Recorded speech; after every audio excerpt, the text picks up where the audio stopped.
An Iranian strike deep in the heart of Tel Aviv. For the fifth straight day, the skies above the city lit up as Israel's air defense system intercepted one Iranian missile after another.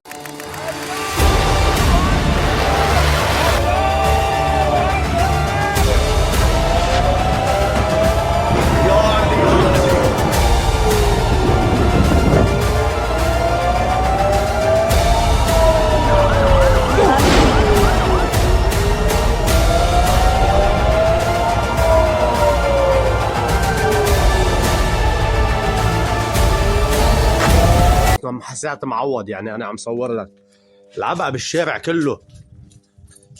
يعني اذا بتطلع يلا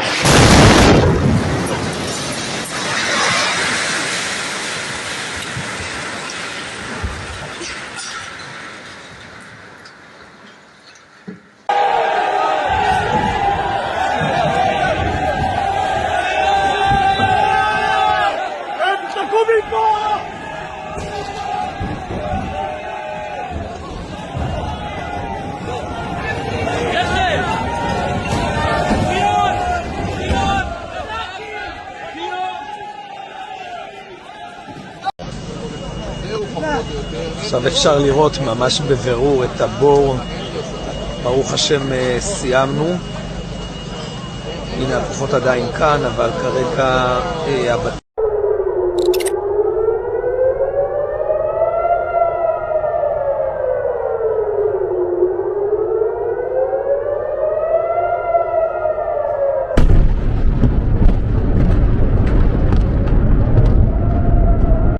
אימא'לה! מה אני רואה באלוהים? הלך משה ברקת. מה אני רואה? אימא'לה!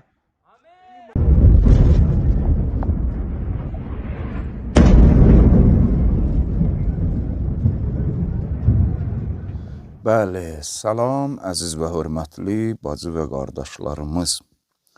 Bütün bu izlədikləriniz bugün döyüşün 7-ci günüdür. Keçən 6 gün və bugün də saysaq 7 gün ərzində İran İslam Respublikasının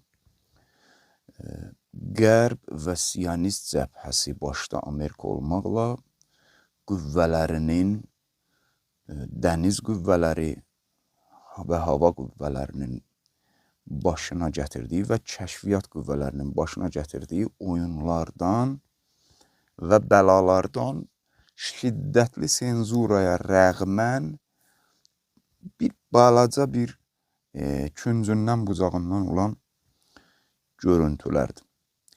Amerikanın başına hansı oyun gətirilir və dəfələrlə bizi izləyənlər bilir. Məxsusən Tufanul Əqsadan bu tərəfə son 2-3 ildə, ondan öncədən də təkid etdiyimiz bir məsələ ki, tərəf sıxıldıqca nəticəsini son kart olaraq Azərbaycanımızda görəcəyik. Sözünün bugün təzahürünü araşdırmaq istəyirik dünənki Naxçıvan məsələsi ilə ki, bəzi yeni məlumatlar da bilirsiniz ələ gəlib. O məlumatları görəndə həm Amerikanın sıxılmasını nə dərəcədə böyük, şiddətli, həm psixoloji, həm hərbi, fiziki baxımdan zərbələr altında olduğunu və niyə qaçdığını anlayıb və onun Quduz-i Siyonist rejimin sıxılmasının bugün Azərbaycandakı Naxçıvan hadisəsi ilə əlaqəsini daha yaxşı başa düşə bilərik. Amma gəlin öncə Amerikanın dəhşətli dərəcədə sıxılmasının səbəblərinə toxunaq ki, bizə onların, necə deyərlər, vəziyyətinin pis olduğunu göstərən bəzi faktlara toxunmaq. Ekonomist qəzeti, İngiltərənin olmalıdır, səhv eləmirəmsə, bugün bir xəbər işləyir ki, dünyada, xəbərin başlığı belədir. İran qələbə çalmaq üzrədir. Mətni də bunu yazıb. Əlbəttə, X səhifəsində qoyub bunu. Gözləntilərin əksinə olaraq İran hakimiyyəti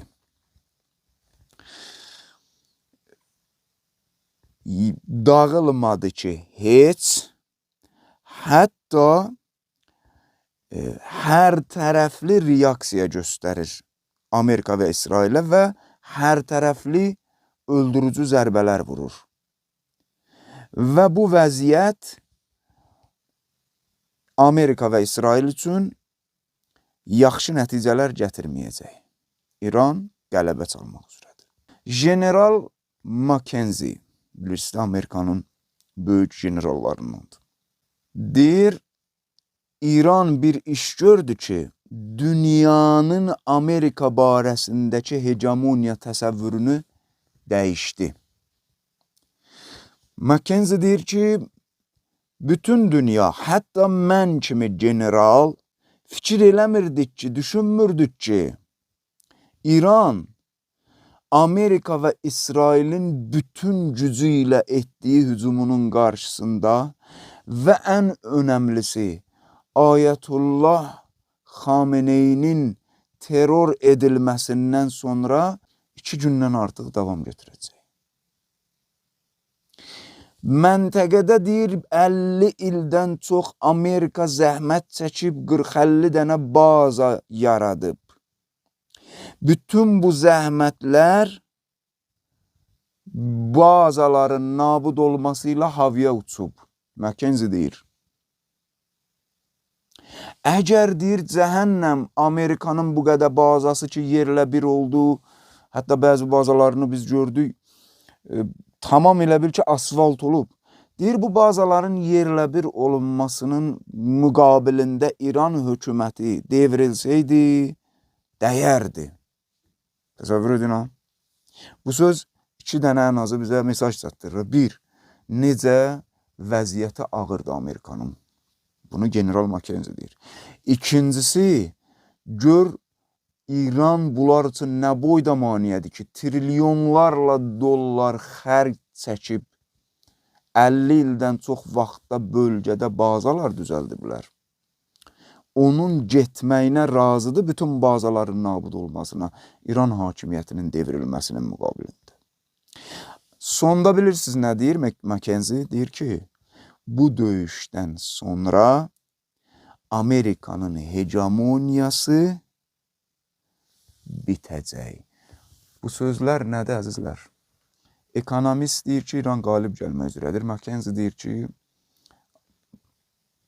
hətta Mackenzie ya digər eksperti videosunu tapsaq elə bu söhbətlə bir də qoyarıq, yayımlayarıq, görərsiniz ekranda da. Dünən baxıram, deyir ki, Trump bizi alladır. Ən azı 13 bazamız yoxdur ya, yoxdur. Nəinki zərər dəyib, yoxdur. İndi mən ki sizinlə danışıram, İran bugün 22-ci dalğanı vurdu. Hər dalğa, zərbə dalğası da bilirsiniz də, rəmz, kod adı var. Bugünkü dalğanın kod adı Ya Hüseyn ibn Əli idi və bu dalğa digər dalğalardan daha geniş və daha sərt oldu və daha fərqli oldu keyfiyyət baxımından. Çünki Xürrəmşəhər 4, Xeybər və Fəttah 2 raketlərini buraxdı. Yəni insafsız. Bir neçə dəqiqə bundan öncə də bəyaniyyə verdi Sepah ki, həm qarşı tərəfin radarları və gözlərinin böyük ölçüdə çıxarıldığına görə, həm də bugünkü dalğanın Hüseyn ibn Əli adına, yəni Aşurayı qan dalğası olduğuna görə bir dənə də raket o tərəf bu tərəf olmayıb, bir dənə də dron o tərəf bu tərəf olmayıb. Bölgədə yenə də Amerika bazaları şumlanıb və bir tərəfdən də İsrail heç də, İsrail mələşmə davam edir. Amma Bizim söhbətimiz nədir? Amerikanın və İsrailin vəziyyəti həddən çox kritikdir, əzizlər. Bunu istəyirik sübut eləyək. Bir neçə sübut gətirdik. Digər dəlili deyim sizə. CIA-nin 6 dənə yüksək rütbəli generalı Bəhreyn ya Qətərdə idi, səhv eləmirəmsə. Bəhreyndə olmalıydı. Yox, Qətərdə. Otelin 8-ci mərtəbəsində vurulurlar. Gizlin kəşfiyyat toplantısında. Bilirsiniz necə? Otelin 5-ci mərtəbəsinə təyin edirlər toplantılarını. İran dron buraxır o toplantını vurmaq üçün. Bunlar xəbər alır radarlarla. İndi bunların kəşfiyyatçıları da 6 dənə yüksək rütbəli CIA generalı ki, İrandan yüksək texnologiyalı dron buraxılıb. Bunlar tez yerlərini dəyişirlər, 8-ci mərtəbəyə çıxırlar. Dron ki 5-ci mərtəbəyə köklənmişdi, bunlar yerini dəyişən kimi çıxır 8-ci mərtəbəni vurur, 6-sını da leş edir. Bu onlarla CIA və Mossad zabitlərinin, yüksək rütbəli zabitlərinin cəhənnəmə vasıl olmasından bir misalıdır. Netanyahunun da bizim əlimizdə olan məlumatlara görə həm təhlil baxımından deyirəm mən sizə, həm də bəzi məlumatlar var ki, əlimizdə. Böyük ehtimalla ya ölüb, ya da ciyərində bəzi hadisələr gəlib başına ki, cigəri onu yerə qoyacaq. Görürsünüz, Netanyahunun bəzi şəkillərini çıxardırlar, onun adına bəyanatlar verirlər. Şəkilləri də mən baxdım 12 günlük müharibəyə aiddir, 8-9 ay bundan öncəki. Bu da bir məsələ ki, Amerikanın vəziyyəti həddən çox xarabdır. Amerikanın F-18 və F-15'ləri artıq adi olub ovlanması. F-35'ləri İran səmasına daxil ola bilmir qorxusundan. Bir neçə dəfə daxil olub, tez əməliyyat edib qaçıb. Çünki bir dənə Lincoln necə ki vurulub, qaçdı 1000 kilometr dünən aralıya yenə. 340 kilometrəcən yaxınlaşmışdı 4 dənə ballistik vurandan sonra. Çünki fəaliyyətini dayandırıb, artıq aktiv deyil. Gücdən düşüb, işdən düşüb. Sepahın dəniz qüvvələri yenə vurdular. Yanındakı balaları ilə, o radar gəmiləri ilə bir yerdə qaçdı, yenə 1000 kilometrə qədər uzaqlaşdı. Hətta GPS-ini söndürdü. İranın Çinlə həmkarlığı nəticəsində və öz peyklər də var havada. Onun GPS-ini söndürməsində rəğmən 1000 kilometr aralıda yenidən vuruldu. GPS-ini söndürüb Avstraliya tərəf üst tutmaq istəyirdi. Yəni, vəziyyət, bəli, hər iki tərəfdən vurulma var. Amma Amerika və İsrailin sözün həqiqi mənasında vəziyyətinin xarab olduğunu göstərən faktlardır. Mən dünən də dedim, bugün bir həftəsi tamam olur. Mən döyüşün 3-cü, 4-cü günündən bu sözü deyirəm ki, bir həftə, 2 həftə arasında böyük dəyişimləri görəcəksiniz inşallah və böyük ehtimalla atəşkəs üçün böyük təzyiqlər başlayacaq. Yəni, onların ümidi, yeganə ümidi İranın içərisində, xalqın içində, əllərində qalan, beli sınmış son terror fitnələrindən əllərində qalan fitnəkarları oyatsınlar. Ki, indiyə qədər buna müvəffəq olmayıblar. İndi bu boyda zərbələr alandan sonra Amerika və İsrail Naxçıvan məsələsi. Biz dünən dedik, səhv eləmirəm, bilmirəm, işarə vurdum çıxışda ya yox. Mən dedim, hətta İrandan atılıbsa, təhlil verdiyi müəyyən qədər qısa. Belə hadisələrdə tələsmək lazım deyil. Görürsünüz, İran rəsmi surətdə dünən, İranın mən baxdım, Rusiyadakı səfiri də, bilmirəm, gördünüz ya yox, Azərbaycandakı səfiri də bəyan elədi ki, faktlar gətirin, araşdırın, ispat edin, bizdən deyil, aranı vurmaq istəyirlər. Və gəlin bu Baku TV ki, deyilənə görə İlham Əliyev rejiminə. İlham Əliyev rejimi artıq belə bir oynayır ki, Yahudi lobbisidir Azərbaycanda. Azərbaycan xalqının maraqlarını və mənafeylərini təmin edən bir hakimiyyət deyil. Yahudi lobbisi olan Əliyev rejiminin deyirlər ki, Baku TV ona yaxındır. Mən eşitdiyimə görə. Hər halda bu Baku TV-nin keçmişi məlumdur. Baku TV-dən bir videonu izləyək. Videonun aşağısında gördünüz də xəbərlər artıq yayılır bu xəbərlər. Şəkil formasında da və bu video formasında da. Diqqət eləyin, videonun gedişində drondan göstərirlər, dronun üstündə tərsinə o yazı göstərir, İstehsalat Birliyi sözü. Bu yazıya görə bir çox medialar deyirlər ki, Azərbaycanın deyəsən öz daxilində Siyonist rejimlə birgə istehsal olunur. Bu videolara və şəkillərə əsasən bu videonu gəlin birgə izləyək. Hazırda Babək rayonu Şəkərabad kəndi ərazisində dronun tam düşdüyü yerdəyik və nəzərinizə çatdırmaq istəyirəm ki, təxminən 200 metr radiusa yayılıb dronun qəlpələri. Məktəbdən təxminən 250 metr məsafədə yerləşir və bu hava limanından sonra atılan ikinci dron mərmisidir. Və nəzərinizə çatdırım ki, hal-hazırda hadisə yerində Hüquq mühafizə orqanlarının əməkdaşları, Fövqəladə Hallar Nazirliyinin əməkdaşları çalışırlar və onu da qeyd eləmək istəyirəm ki, dronun bütün ətrafa yayılan qəlpələri toplanılıb. Bəli, siz özünüz də bu çıxışı izləyəndə o videonu yenidən arxaya, qabağa çevirin, baxın diqqətlə. Bütün medialarda, fars dilli medialarda, Azərbaycan medialarında da yayılıb. Əgər bu doğrudursa ki, belədir, ki, Azərbaycanın öz istehsalıdır və İran tərəf də deyir, rəsmi səviyyədə deyir ki, bizlik deyil, düşmənlər fitnə yaymaq istəyir. Əliyevin və hakimiyyətinin çıxışları və rəftarları ki, bugün gələn xəbərlərə görə Ceyhun Bayramov deyib ki, Təbriz və Tehrandakı konsulluqları bağlayırlar və nə bilim səfərbərlik elan edilir, gülünc bir vəziyyət yaradırlar.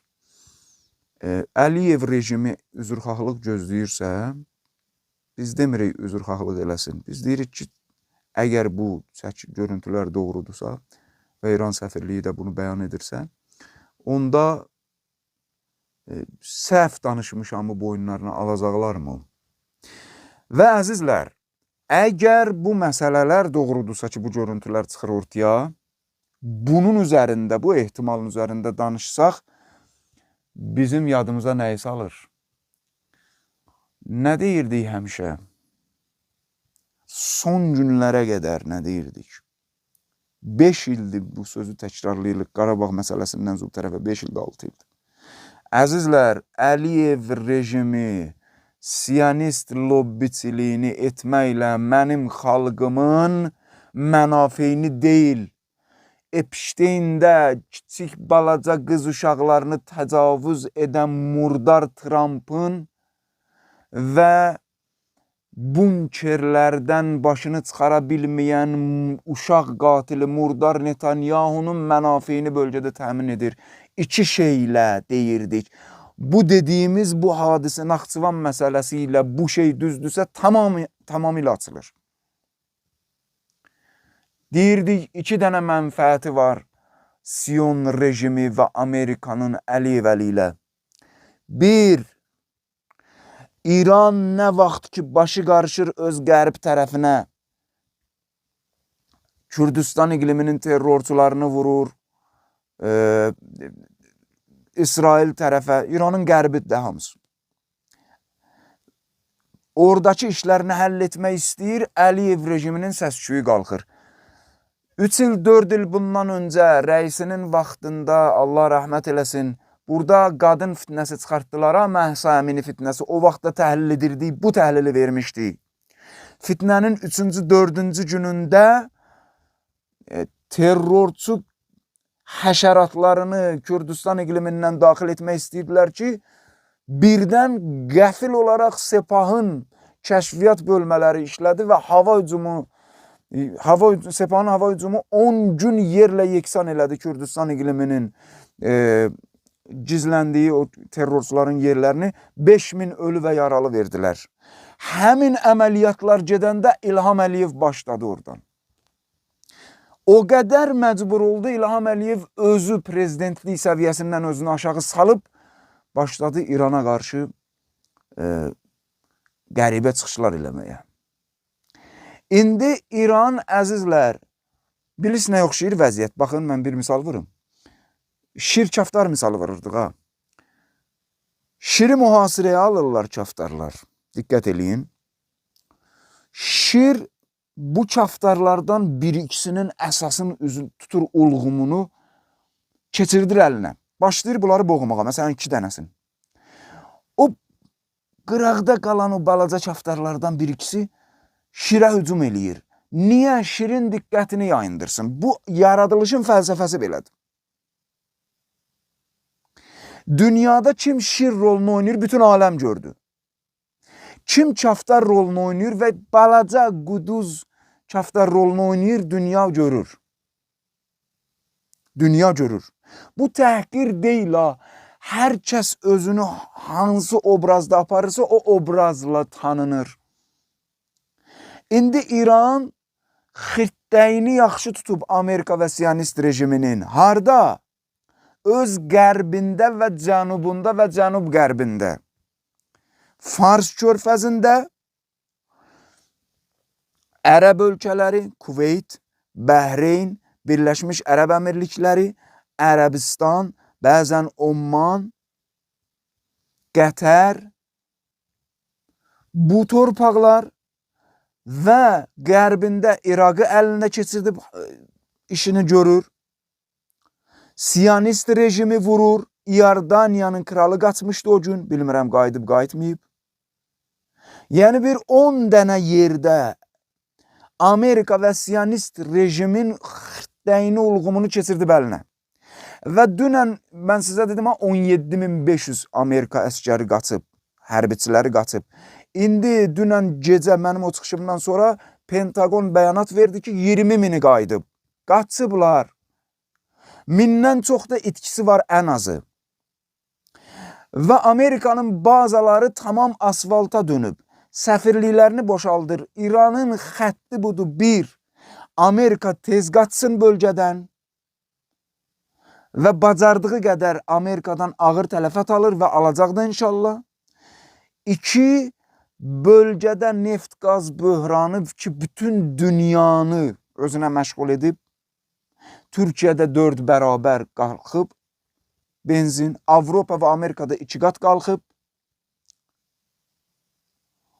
gübrə məhsullarının keçidi 45-50%-dir. Hormuz boğazıdır, Fars körfəzidir. Dayanıb, Avropa nalə edir. Ərəb ölkələrini dünən müraciət elədilər İrana axşam. Yalvarırdılar ki, sən Allah saxla. Dünən İran rəsmi surətdə bunu bəyan elədi. Qətər, Birləşmiş Ərəb Əmirlikləri saxla. Biz, Ərəbistan bu tərəfdən, biz 2 ay neft istehsal etməyəcəyik. Demirsən neft keçməsin buradan. Baş üstə. İran dedi, yox. İranın diqqəti tamamilə Siyonist itlərini və buradakı Ərəb ölkələrindəki Amerika bazalarını yerlə yeksan etmək 1. 2. İqtisadi və yanacaq üzrə boğazı bağlayaraq dünyanı təlatümə salmaqdır. Hələ Hormuz ki var, Hormuz boğazını bağlamayıb İran rəsmi. İran deyir, bu günəcən deyir ki, biz bağlamamışıq ha rəsmi. Sadəcə olaraq icazə vermirik. 60-70, 100-ə yaxın gəmi dayanıb orada. Neft çıxıb kəllə çarxa. Ha, bu dönəmdə Məhsaminidəki kimi İran necə ki xirtdənəyin tutmuşdu, qərbdə, Kürdistan iqlimində Siyonistlərin, onlar sıxıldıqca biz o vaxt dedik, Azərbaycandan daha çox səs gəldi. Necə o vaxt səs gəldi? İndi həmin rolun davamı gedir. Amerika və Siyonist rejimə bir, bu xidməti edir İlham Əliyev, İranın diqqətini yayındırmaq, rolunu oynamaq. 2.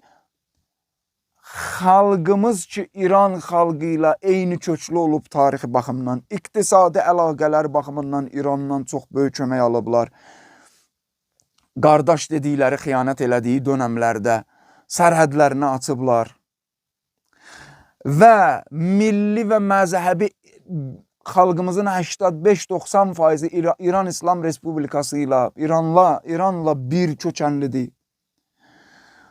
Bu baxımdan Siyon Yahudun tarix boyu murdar fəaliyyətini lobby olaraq İlham Əliyev təəssüf ki, Azərbaycanda 2-ci rolu budur.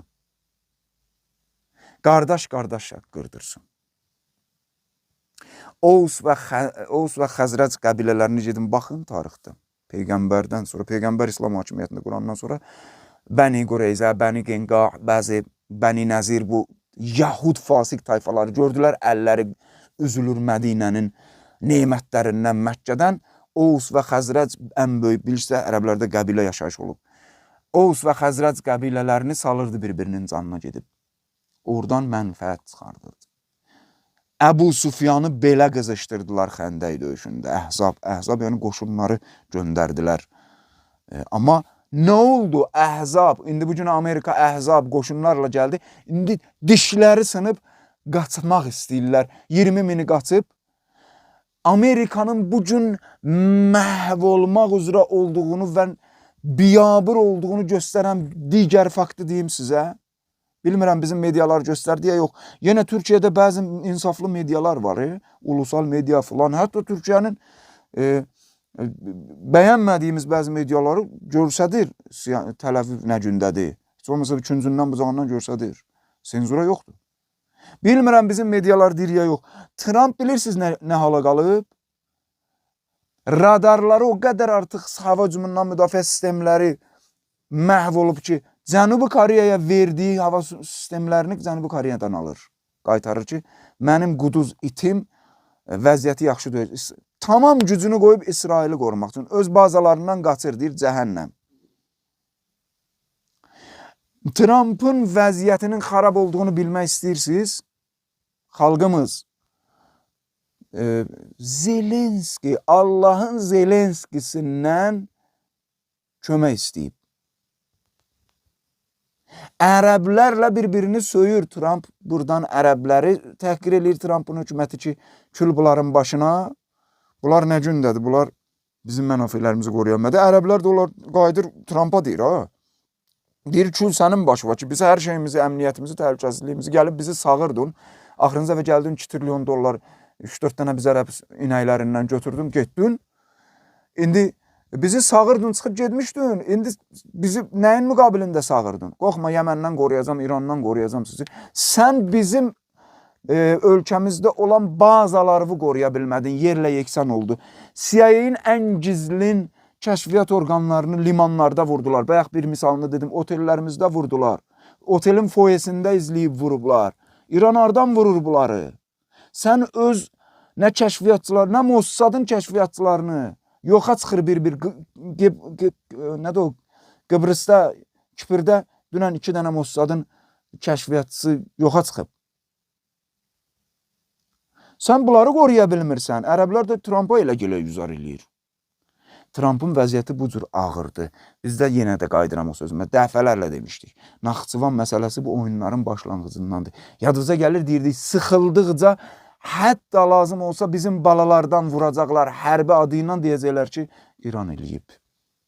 İndi İran rəsmiləri deyir, biz eləməmişik, gətir sənəd qoyaq, araşdıraq bircə görək bu hardandır. Və bu görüntü Baku TV-nin görüntüsü ki, səhv buraxıblar bu görüntüyə əsasən və şəkilləri də çox medialarda gəzir. İran səfirlikləri, İran rəsmilərinin dediyi ilə bu görüntü üst-üstə düşür və bu deyilənlər doğrudursa, onda bizim söhbətimiz reallaşdığını görürsünüz ki, nə qədər mənfur hakimiyyət formasına gəlib. Azərbaycan hakimiyyəti, yenə deyirəm, 2 rol oynayır. Dəfələrlə deyirdik bunu. Xarici siyasətdə Sion və Amerikanın maraqlarını təmin etmək üçün bölgədə qan yaratsın və Amerika və Sionların maraqları təhlükəyə düşdükcə daha çox səs-küy salsın. 2.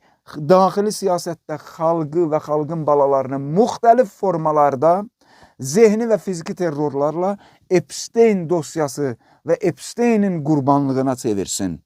Azərbaycan hakimiyyətinin bu dəqiqə gördüyü iş budur, əzizlər. Özünüzü nə qədər gec deyil, artıq ömrü bitmək üzrə olan bu hakimiyyətə qurban verməyin. Bu hakimiyyət ağıllanmadı. Ağıllansa ki, nə gözəl. Amma böyük özünü göstərir ki, yox, mən ağıllanmaq istəmirəm.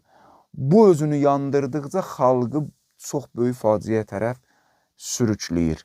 Amma bayaq dediyimiz kimi İran diqqətini Azərbaycan tərəfə yayındırmır. Dünənki çıxışımızda da dedik. Dedik, əgər bu İranın işidirsə, haqqı var və bundan bəzi yerlər də vurula bilər. Amma İran bəzi yerlərdə vurula bilər. Bizim məqsədimiz bu deyildi. İran üzün çevirəcək o tərəfdən başlayacaq Azərbaycana raket, nə bilim, zərbələr vurmaq. Xeyr, bu yox. Vaxtında tutduğu çaqqalları həll eləsin, ondan sonra görəcəyik İlham Əliyev nedir? İlham Əliyevin vəziyyəti yaxşı yerə getmir. Ona görə də xalqı yaxşı yerə aparmır. Sübh yaxındır, sizləri sübhün sahibinə əmanət edirik.